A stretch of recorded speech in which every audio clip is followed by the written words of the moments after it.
Hello everyone and welcome back. In today's devlog we'll be showing off the character creation system.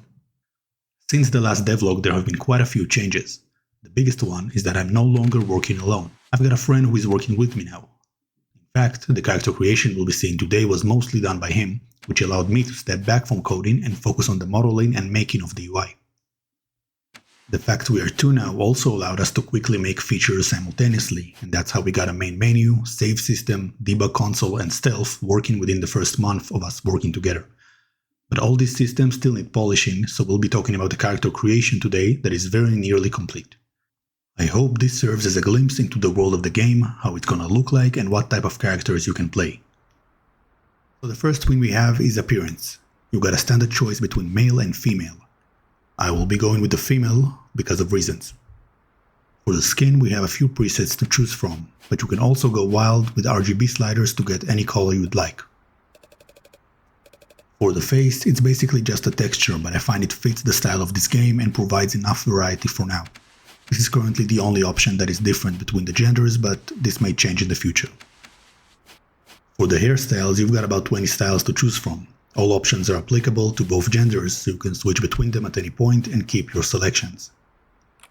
For hair color, you again have a few presets and a custom RGB option if you want to go wild. You can then complement your hairstyle with some bangs. Some hairstyles will look weird with bangs, but others I find can be customized further with this addition. We then got the facial hair options. Again, this is open to both genders if you are into that sort of thing, no judgment from me. At this point you might have noticed how there are undo and redo options at the top.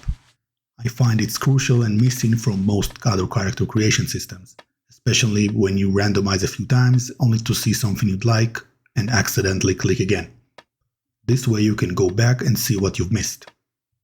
Finally, since we have a random option, we might want to lock some options from being affected, which you can do by clicking on the lock icon near that selection. This way you can control which options you want to randomize and which options you want to keep. On the next screen, it's time to play with some stats. We are going for a small amount of attributes where each attribute does a lot. We also prefer lower numbers where every point counts, as opposed to higher numbers where points lose meaning.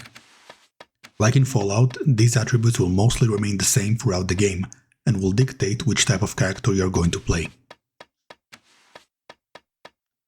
We decided to go for skill trees as opposed to skills that have levels. The skill trees in the game serve as a way to unlock abilities and bonuses. One of the design pillars we also agreed on was to keep random skill checks to a minimum. This means that if you learn the persuasion skill, it unlocks a dialogue option to persuade someone and always works. No saves coming required. This certainly gives up the granularity you can have when skills have levels, but we think this will streamline the gameplay in a fun way and prompt us to think of interesting abilities to put in every skill tree. But we're open to hear what you have to say. What do you think about this decision?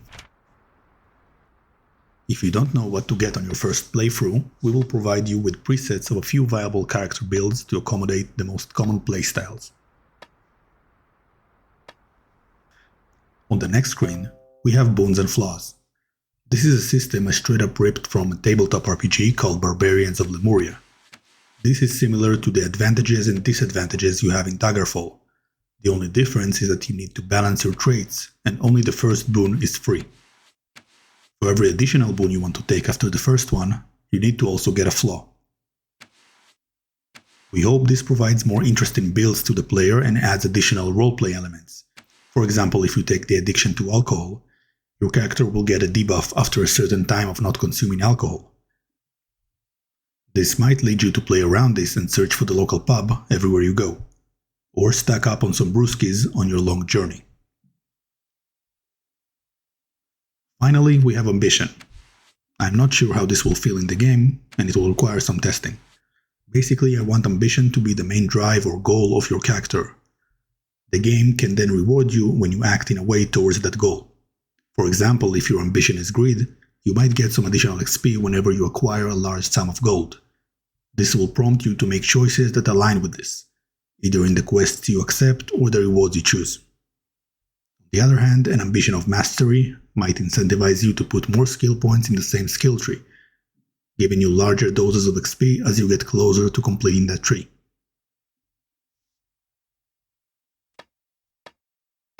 And that is all for today. Let me know what you think of the current system and if there is anything that you would like to see changed. Make sure to subscribe if you want to stay updated, and that is all. Bye bye.